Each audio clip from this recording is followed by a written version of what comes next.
If you are just joining us this morning, you are in time to see your favorite headliner with the morning headlines. Tika me. What is Tika me? Listen, I told you guys that when you are speaking, you must enunciate, sit upright. All right? And now look straight into the camera. Good morning, Miss Dawkins. I tell you, I think if I were a teacher, I think I'd be a little strict. I think so. I'm not sure, you know, but I think so. Good morning to the teachers out there in Jamaica. Happy Teachers Day. Good morning. Good morning, Miss Dawkins. You know, might have to separate the both of you. You know? Sorry, right. Don't bother give any trouble this morning. Are you ready for the headlines? Yes, let's do it. Yes, miss. Let's go. Are you ready for the headlines? Let's do it. All right, first up, child diversion officers double due to growing demand. The Justice Ministry has doubled the number of child diversion officers in response to increased referrals from the courts and police. Portfolio Minister Delroy Chuck announced this at the Child Diversion Forum held under the theme Act Now, Partner for Justice, Healing and Hope, where he emphasized the ongoing success of the National Child Diversion Program that redirects children aged 12 to 17 from the criminal justice system since 2020. The ministry also plans to expand referrals to include school officials. Participants in the program receive mentorship, counseling, education, skills, training and health services. And Minister Chuck encouraged socially conscious, well-thinking members of the society, especially justices of the peace, JPs, to volunteer as mentors under the program. This is good. JPs, that's absolutely good. I was just saying to Tami earlier that my teacher, my mother, was a child diversion officer. Because, I mean, I grew up in the inner city, so she had to be redirecting me. Yeah. It's good to have, to experience an increase in the number of child diversion officers, which means that it's working. I think anything that is redirecting children from the criminal justice system towards education, mentorship is so important. And I think the fact now that I imagine that a school or a teacher will be able to, because that's where it shows up, right? That's where you can see the first signs of, hey, something's happening here. For them to have some intervention or someone to refer this child to, it could really break the cycle as well of crime. You know, you'd be surprised how things like this can really actually make a difference. And sorry, not to butt into what you're about to say, but I love the idea of building this culture as well of, you know, all of us need to jump into that mentorship if we can. Early. And it's not a top-down issue. We need to like do what we can as well as just regular people.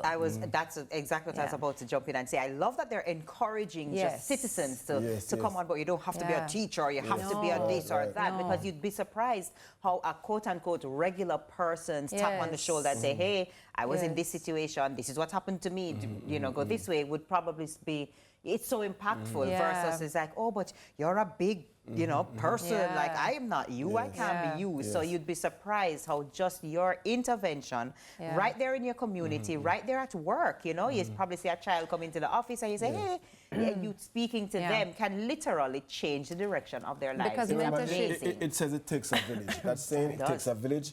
I remember growing up too, if you go down the road and you did something wrong, any adult could correct you, and they would tell your parents, not today, will correct you again. Yeah, tricky. So not today. It's changed, and I'm happy you saying that today because it gives support to the teachers.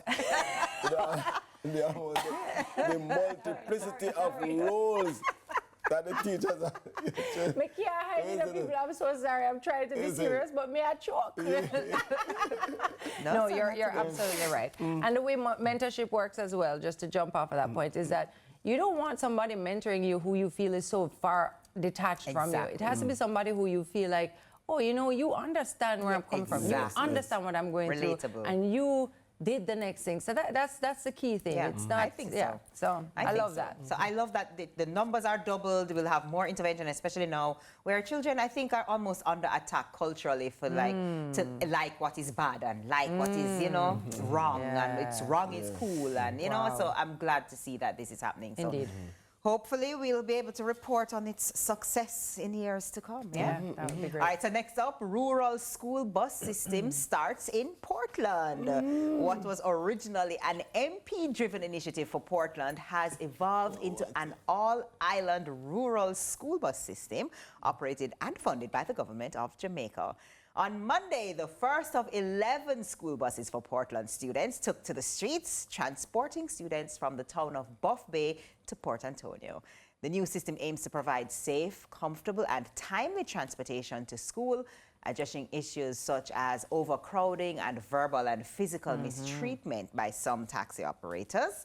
The bus was acquired by MP for West Portland, Daryl Vaz, and his wife, Anne-Marie Vaz, the MP for East Portland, through a private arrangement, and was refurbished and retrofitted with cameras and other electronic devices. In recognition of Child's Month throughout May, students will ride for free. You know, I'm often in the country and I see students, young children, walking some long distances to school early in the morning in uniforms. You know, they're heading to school. And I'm saying, how far they have to walk? And they have grown accustomed to it. But I'm sure a number of those students are now benefiting, are celebrating the fact that they can ride comfortably in these buses with AC and Wi-Fi. What is modernizing the rural areas? Yeah. What a wonderful And you'll thing. see an uptick, I'm sure, in attendance. I mean, for a while, I hope. But, you know, just even being able to get to school, get in there, yeah, exactly, comfortably. I really, really, that was such a joy to see a while ago. I was like, is this Feel Good Friday? What's going on? Not yet. So I can't wait to see that roll out across Jamaica. But I'm really happy that it's begun, and that was really lovely to see. Everybody looked so good and comfortable and happy, and good stuff. Take care of the school buses. That's what I was going to say. I'm going to put on my teachers. Come. Students, Yeah. make sure you take care of the school buses. Yes. Don't let me see any marks. Don't let me see any spots. Don't let me see any tears on the seats. Or else I'll send you to the principal. You know? Yes. Look here, is one thing you don't want to go, you know. Principal. Look here, when my principal used to see me come and say, I feel sick, I need to call somebody. All right, so last up, Why Not Wednesday headline, no more needles, vaccine in the form of a cream. In a remarkable leap forward for medical science, researchers at Stanford have developed a needle-free vaccine in the form of a topical cream, offering a painless and accessible alternative to traditional injections by harnessing genetically modified skin bacteria. This innovative cream delivers immunity by being simply rubbed onto the skin, triggering the body's natural defense system without the needle or syringes or clinical settings. So this advancement holds tremendous potential, especially for individuals with needle anxiety. I know some of us have that, and communities in remote areas where healthcare infrastructure is limited, as it reduces the logistical barriers of mass immunization. While still undergoing further studies and trials, the groundbreaking vaccine cream opens a door to a future where safe, easy, and effective immunization can become the norm across the world, reaching people wherever they are with ease and comfort. Interesting. I know a lot of people love this because a lot of, some big man, you know, afraid of needle, you know, right, Daniel? Right, Daniel? Daniel is like, yes, no more needles. But the thing too, I mean, the management and security of those creams, because you know you don't want to mistake it for lotion. Can you imagine? Put it on. My eczema a cup. You're immune. You stay vaccinated. You know, I don't think a lot of people realize how much we absorb through our skin. You know, you guys can't hear what they're saying to us right now. You see, we attack keep men. talking to us in our ears, D'Angelo, leave us alone. We feel like we have 1,000 voices in my head. But like even like they say, like magnesium is really great to absorb through your skin. So that's why it's also important what lotions you are using, what perfumes you are using, body wash, soaps, all these things absorb into our skin. And this is just another example of how they can use that to work for us. But you should also take a look at what what you're putting on your body every day, because it does absorb. It does absorb, absolutely. Because some of us, in the heel back and the elbow is Look here, allergic man. to lotion. Oh, Say they use the Me I vaccine. talk to? Him I look straight at you when him said that, you know, Tami. Some of us heal, but it's a problem. Some of us. Look here. No laugh. Self, No note to laugh. self. Oh God. It's all right, man. You don't wear socks and shoes every day. I still want them to your heel back. But people, let me tell you, Tami's wearing a beautiful khaki dress It is because beautiful. she thought that she was going to wear it to be a substitute teacher today. Right. But this is not how she's going to be attired, so I No. don't know what she thought. No. But No. we're going to be on substitute teacher duty. TK is not feeling well, y'all. Yeah. We need to I'm get fighting it. TK I'm fighting to it, the guys. doctor's Yo, office. have you Healing ever is a felt a little portion. niggle and a little sneeze here and there, and your co-workers are treating you like you have the plague? Healing It's is a one sneeze. healing is a portion. I'm fighting it. I'm too much fighting at it. one right now. But I'm curious. Yes. You mentioned it. Are you guys excited We about your are. Absolutely. substitute We really teacher are. role? Yeah, we really are. We're excited to see the kids. We're excited to have fun.